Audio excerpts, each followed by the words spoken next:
All right, good evening all. I wanted to stop in to do a very quick midweek market review, and I'm going to focus on the weekly charts of the major averages and the VIX. I want to point this out because I've been pointing this out probably over the past month or so in reference to this bear market that we are still in. And I wanted to highlight this and let you guys know and see the pivot points starting to really hold firm or stand true within the major indices and also in the VIX.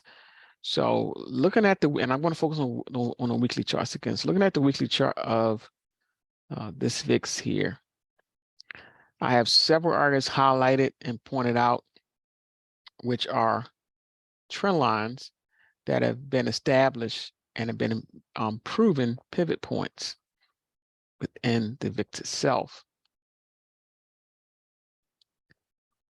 And these are stronger pivot points, being as though I am focusing on the weekly charts. So back in the beginning of 2022, this area here was where the VIX seen a bounce from a pivot point area. And we generally will have been trending right along to these high points up here. So this trend line has been established. So the VIX has been showing these lower highs since the beginning of the year. But the support level down here around between 17 to 18 bucks have been well established.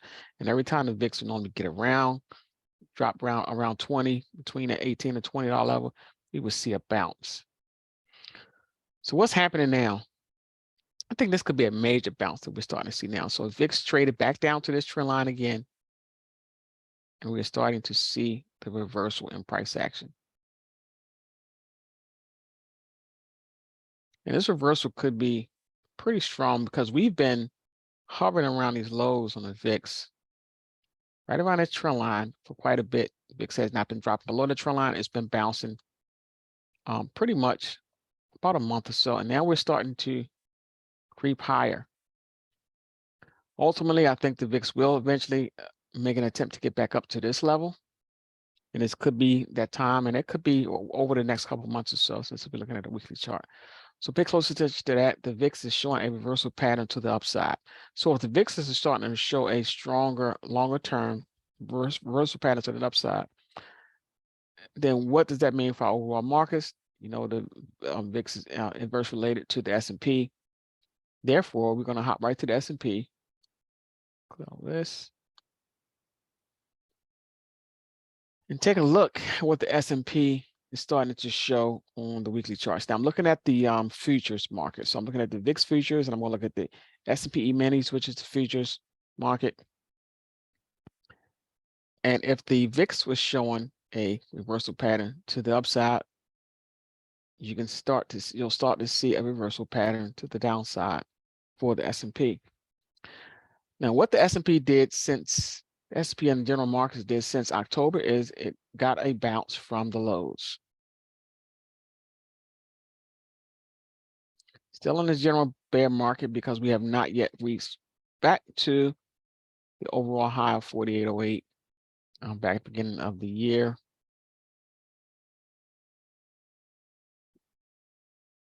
And I don't think we're going to be seeing that anytime soon. I'm sorry, that's the beginning of 2022. This high was the beginning of 2022. We have not even came close to making it back up to that high. So we're still stuck in this bear market. And a lot of folks were believing that this bounce off of the lows in October was the beginning of something new. I beg to really differ in that thesis. And I do think that we're eventually going to break this trend line that was established in October. This price action started to rally. And I think this trend line is probably going to be ending up breaking very soon, right around here. As you can see, as price action started to rise from the October lows, it had problems breaking above certain key levels of resistance, and I'm gonna highlight those, which makes me which leads me to believe that we're definitely going to see lower prices again, possibly a test of the October lows. And if we break that level, look out below.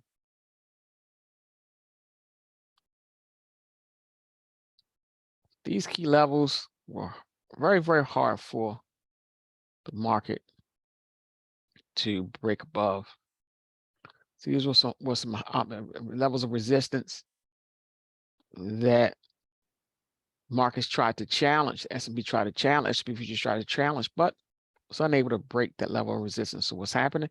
We're pretty much wedging into this corner, and it looks like we are about to break that level of support.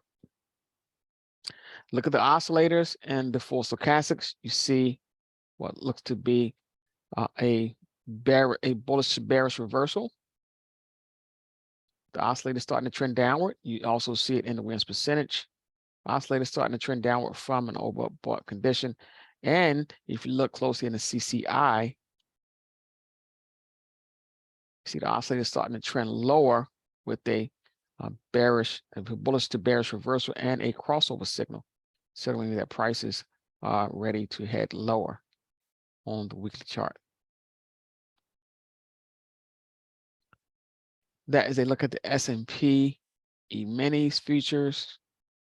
Now we can go right down the line, and you're not going to see anything different. You're also going to see some type of sell signal that is starting to appear in overall markets. Here is a look at the Dow Jones futures.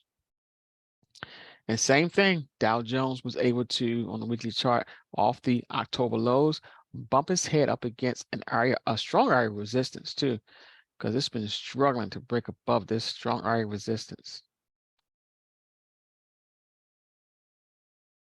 That's been a strong level of resistance, and every time we bumped our head up against this, you see what's happening. Now we got this big red candle that's starting to form this week, with the oscillators and the full stochastic starting to trend lower. Oscillators on the win percentage trending lower, and CCI just starting to take a nosedive. TTM squeeze starting to show that the momentum for the bulls is weakening. So all the major indexes are starting to show strong sell signals on a weekly chart. Gotta see how that pans out, see if that continues to hold over the next couple of weeks or so. Don't think I looked at NASDAQ futures just yet. NASDAQ futures, you're going to see the same type of scenario. You're going to see some form of sell signals that are starting to pop up. Again, NASDAQ, same as the S&P and the Dow Jones. But the NASDAQ has been one of the laggards, believe it or not, because it has it's bouncing off of it had a bounce off the October lows, but it's been really slow to make a strong materialization off of the low in October. It made it, got a bounce off the low in October, and right around November it pulled right back down to the lows of October, and then right around the beginning of 2023 or the end of 2022, we started to get a bounce, but only back up to a strong area of resistance. This level here has been a strong area of resistance this year for the NASDAQ futures. And again, we're starting to see sell signals. So we hit this resistance level, and looks like we have been starting to trend downward. In price action, you look at the TTM squeeze. Even though you got these light blue bars, it looks like it's starting to fizzle out. And look closely at the full stochastics. Looks like the oscillator is starting to trend lower with a possible bullish to bearish crossover. We have the wins percentage oscillator starting to trend lower, and a CCI just about to cross with the bearish or sell signal.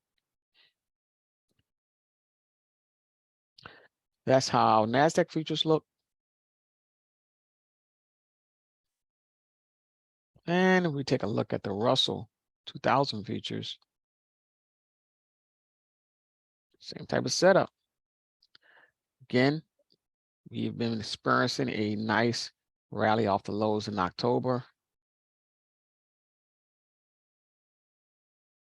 only to start to run into some strong resistance right around here. Strong level resistance with price action starting to pull back from that level.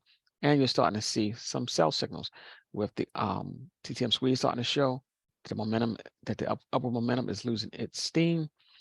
Starting to see sell signals within the full stochastics as the oscillator is starting to turn lower with the sell signal. Oscillator is starting to turn lower in the wins percentage. And we're just starting to see the CCI starting to head back out of the overbought territory and starting to show signs of a sell signal and a bullish to bearish reversal. So I just wanted to point that out, folks. Be careful, be vigilant. Know that we are still in a bear market, and it looks like this bull rally that we've seen off of the lows of October could possibly be coming to a halt. So let's pay close attention to that. And let's see where this market takes us over the next couple of weeks and see if we start to revisit the October lows. And then what happens if we do visit those October lows? Do we go lower? Because if we do go lower, I'm going to point this out real quick before I do go. You look at the NASDAQ futures. I'm going to point out the bigger picture.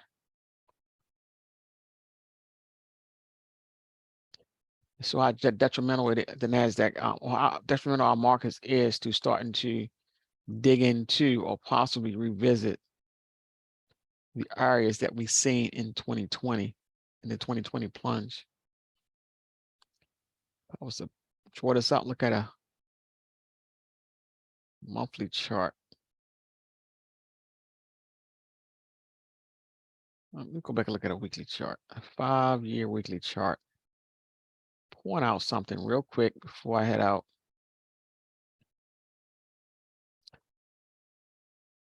So here is the high of 2020, and then all of a sudden we had that big drop and the market rebounded.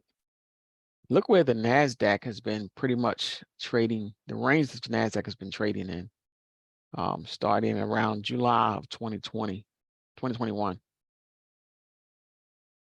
See this range right here? Oops. So all of this range right here is a range that's been pretty much just above the 2020 highs. And for some reason, we come down and eventually we cannot hold a support level, we can start to see a sharp sell-off. So here's a support level, which is right around the top of the level that we've seen in the high that we've seen in 2020 before the sell-off. If we break below this level, we will be down, starting to head back down towards the 2020 lows. So I'm paying close attention to this between now and June. If for some reason we break below this level, then we're going to probably start to see a sell-off, and we could be heading back towards the 2020 low. So that's something to pay close attention to. Again, right now we're starting to experience a pullback. This has been a range that the market has been in for quite a bit. And if for some reason we cannot hold this support level, if we do come back down here, we could really start to see an acceleration to the downside. So let's see if the bulls can withstand the pressure that the bears are starting to put back on the market. All right, folks, until the next video, Tim Davis is signing off. Enjoy the rest of your week. And hopefully I'll see you guys, be with you guys this weekend for a end of the week market review.